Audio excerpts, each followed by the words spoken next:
अगर आप शेयर्स की होल्डिंग के ब्याह पे ट्रेडिंग करना चाहते हैं तो आप उसे कर सकते हैं।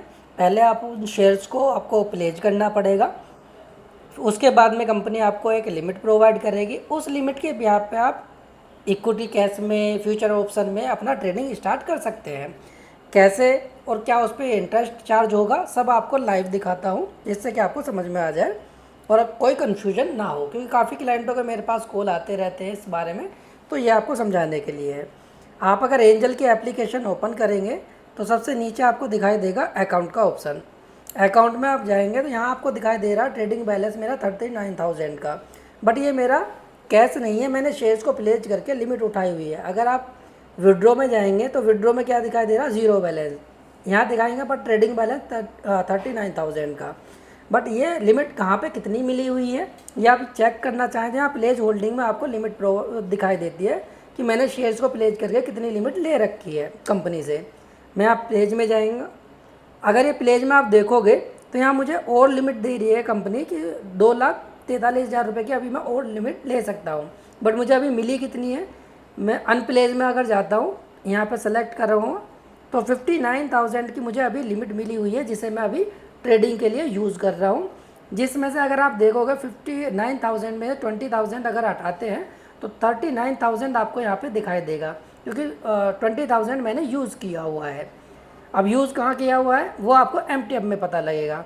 जैसे आप MTF पे क्लिक करेंगे, MTF में क्लिक करने के बाद सबसे पहले आप देखिएगा, सबसे नीचे आप देखोगे इसमें एक मार्जिन कैलकुलेटर होता है। तो इससे पता पड़ेगा कि आपको कितना पैसा पे करना है और एंजल कितना पैसा आपको पे करेगी।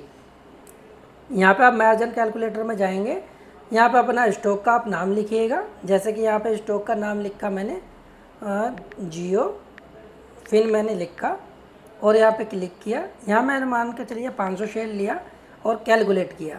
जैसे मैंने कैलकुलेट किया आपको यहाँ दिखाई दे रहा है यू पे, मुझे पे करना है 31,000 और कंपनी देगी उसमें 90,000। टोटल वैल्यू हो रही है 1,21,000 की। ठीक है, अब ये जो 31,000 है, चाहे मेरे पास में कैश पड़ा हो या मैंने शेयर्स को प्लेज करके लिमिट ली है तो उसमें से भी यूज़ हो जाएगा। ठीक है, अभी के अकॉर्डिंग अब मैंने कैसे कैसे यूज़ किया, यहाँ से आप पहले देख लो कि आपकी कितनी लिमिट उसमें से यूज़ होगी जो आपने शेयर्स को प्लेज करके लिमिट ले रखी है। तो यहाँ से आपको पता लग जाएगा। मान के चलो आपको यहाँ पे 31,000 पे करने और आपको लिमिट दे रखी है 61,000 की, तो आपको 30,000 और बच जाएगा। 31,000 की लिमिट यूज़ हो जाएगी और 30,000 आपको ट्रेडिंग के लिए बच जाएगा। अब मैं प्रैक्टिकल जैसे आपको दिखाऊँ, बैक जाते हैं। बैक जाने के बाद में यहाँ पे आप देखिएगा एक बोरोइंग का ऑप्शन होता है कि आपने कितना बोरोइंग किया हुआ है कंपनी से। यहाँ पे क्लिक करेंगे, यहाँ मेरा दिखा रहा है MTF बोरोइंग 1,10,000। बट डिटेल में अगर देखना है तो यहाँ पे व्यू मोर डिटेल पे सामने ये क्लिक करेंगे। यहाँ पे दिखाई देगा MTF इन्वेस्टमेंट वैल्यू 1,18,000 रुपये के मैंने शेयर लिए थे। मेरा उस दिन कैश मार्जिन अकाउंट में पड़ा हुआ था 7,700। उसमें से आपके लिए अगर आप इसमें माइनस करेंगे तो 1,10,000 रुपये की बोरोइंग आ गई, जिस पे मुझे इंटरेस्ट लग रहा है जो अभी तक लगा है 2,280 रुपये। अगर किस किस दिन कितना कितना लगा है ये भी चेक करना है तो इस पर आप अपना क्लिक करो 280 रुपये 56 पैसे पे। तो आपको लास्ट से कब से आपको लगने चालू हुआ है, ये मैंने लिया था आपका 21 मई से। तो 21 मई से मेरा रेट ऑफ इंटरेस्ट 47 रुपीज़ अपना लगने लगा है। 1,18,000 की वैल्यू थी, 2,700 उस दिन पड़े थे, तो 1,15,000 रुपये बोरिंग हो गई। उसके बाद में मैंने लगभग कुछ दिन बाद 5,000 रुपये के आसपास और डाले। तो यहाँ पे अभी तक देखिए बोरोइंग 1,15,000 थी, 5,000 डाले तो 1,10,000 की बच गई। यहाँ पे इंटरेस्ट था 47 रुपीज़ का, यहाँ 45 रुपीज़ का लगने लग गया। ठीक है, जब मैं इन शेयरों को सेल कर दूँगा तो ये मेरा हट जाएगा, कोई इंटरेस्ट नहीं लगेगा और अपनी पोजीशन चालू हो जाएगी। जैसे अगर हम करना चाहें और देखो वापस जाए, अभी मेरी बोरोइंग दिखा रही है 1,10,000 रुपये की। अब कौन से शेयर मैंने लिए हुए हैं, जियो फाइनेंस के मैंने शेयर लिए हुए हैं, 500 क्वांटिटी वैल्यू यहाँ पे दिखाई दे गई। तो यहाँ पे आपको दिखाई देता रहेगा। रेट ऑफ इंटरेस्ट भी देखना चाहो तो यहाँ पे आप अपना वापस क्लिक करके देख भी सकते हो। हर जगह आपको दिखाई देगा 14.99%, 14.99% ये आपका रेट ऑफ इंटरेस्ट लग रहा है। अब मुझे इसमें प्रॉफिट कितना हुआ है या लॉस कितना हुआ है ये चेक करना चाहें तो आप जियो फाइनेंस अपने पोर्टफोलियो में जाइएगा, ठीक है, उसमें जियो फाइनेंस देखिए कहाँ पर है। जैसे कि जियो फाइनेंस अगर आप देखोगे तो ये दिखाई दे रहा है, ये मुझे अभी 3,000 रुपये का प्रॉफिट में है। और मान लो मैंने 3,000 रुपये में से 280 रुपये मेरे रेट ऑफ इंटरेस्ट के हैं, मैंने और मान लो 200-300 रुपये मैंने और टैक्सेस वगैरह लगा लिए, 500-600 रुपये मेरे अगर इस 3,000 रुपये में से कट भी जाते हैं तो भी मुझे 2,500 रुपये के आसपास का प्रॉफिट आ रहा है। तो ऐसे करके आप इसमें ट्रेड ले सकते हो। बट अगर ये इससे डाउन गया, जैसे मेरा एवरेज ट्रेडिंग प्राइस ATP 236 रुपये 52 पैसे का है, अगर इससे नीचे जाता तो मुझे लॉस भी हो सकता था। तो इसे आप क्लियर देखिएगा, अगर ऊपर जाएगा प्रॉफिट है, नीचे जाएगा लॉस है। आप लिमिट यूज़ करना चाहें कर सकते हैं, प्रॉफिट लॉस सब आपका होगा, मतलब क्लाइंट का होता है सारा का सारा। अब मैं इसे बेच के निकलना चाहूँ निकल सकता हूँ 2,500 प्रॉफिट लेके, ठीक है। और अब अगर आपको देखना है कि ये तो मैंने दिखाया कि MTF में आपको कितना रेट ऑफ इंटरेस्ट लगता है, ठीक है।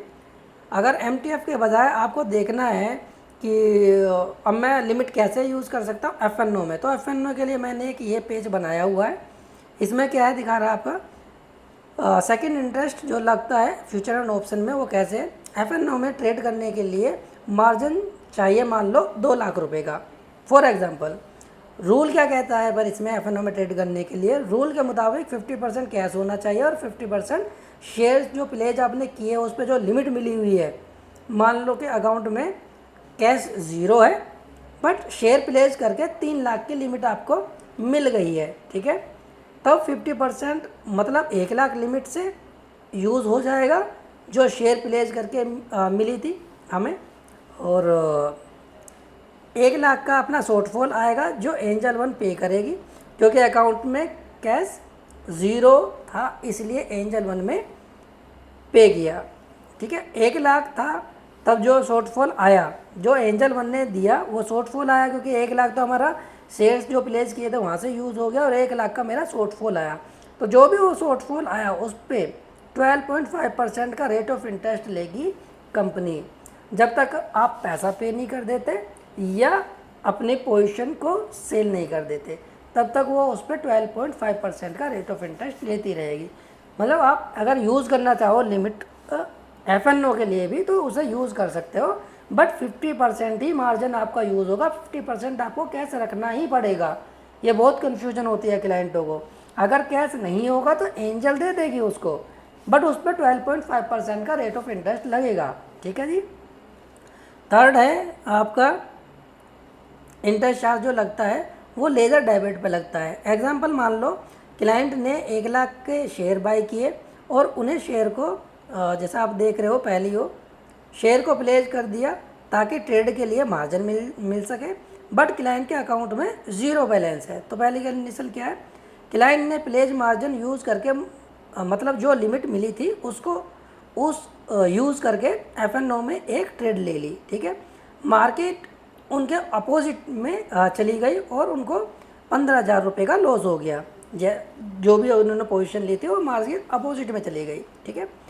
क्योंकि उनके अकाउंट में कैश 0 था इसलिए 15,000 रुपये का लॉस सीधा उनके लेजर बैलेंस को -15,000 इफ़ेक्ट करेगा, मतलब उसके लेजर बैलेंस में -15,000 रुपये हो जाएगा जो भी क्लाइंट होगा। यहाँ पर रेट ऑफ इंटरेस्ट क्या लगेगा 18% का, क्योंकि यहाँ पे डेबिट खड़ा हुआ है उनका, ठीक है।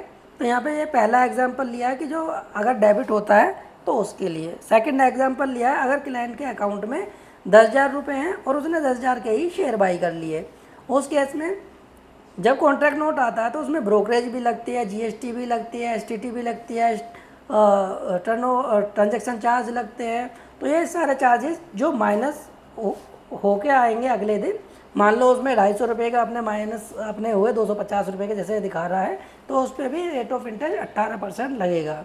और तीसरी सिचुएशन ये होती है जैसे कि मार्केट बहुत वोलेटाइल होती है, उस केस में भी काफ़ी शेयर अपना जैसे कि मान के चलो कोई शेयर है और उसमें कोई बैड न्यूज़ आ गई और डाउन ट्रेड में आ गया और आपने लिमिट भी यूज़ कर रखी है और उसमें सर्किट लगने लग गए। सर्किट के लिए कभी मैं और बताऊंगा कि सर्किट पे सर्किट मतलब कोई सेल करने वाले हैं, सब बायर नहीं है, तो उस केस में कोई बायर जब मिलेगा ही नहीं तो वो सेल नहीं कर पाएंगे और जितना भी डेबिट क्लाइंट के अकाउंट में आएगा उस पर भी 18% का रेट ऑफ इंटरेस्ट लगेगा। जैसे कि आपने देखा होगा येस बैंक में 2020 में यही केस हुआ था कि सर्किट पे सर्किट लग रहे थे और माइनस में आ गया था, क्लाइंटों के डेबिट हो गए थे, उस पर रेट ऑफ इंटरेस्ट भी लगा था। तो ऐसे करके ये रेट ऑफ इंटरेस्ट लगते हैं अलग अलग पर।